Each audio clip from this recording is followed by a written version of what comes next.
埋我得寫要ภาษา13ภาษาอันผมผู้อ่านตัวนี้ภาษาได้ได้ร้อยได้อะไรวะซ้ำๆได้กับฟังได้ไหมน้องแล้วมา13ภาษามาได้โอ้มาได้ลงสักสิได้ร้อยได้ว่าคือเรามาที่แมวข้าวย่างชิ้นจำเสื้อเอาทางดีกันเนาะ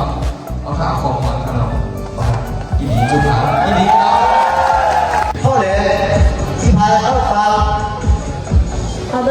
那么我想问，我们特区的领土面积是多少？特区领土4952平方公里，对不对？我区的总人口是多少？总人口约11万人，对吗？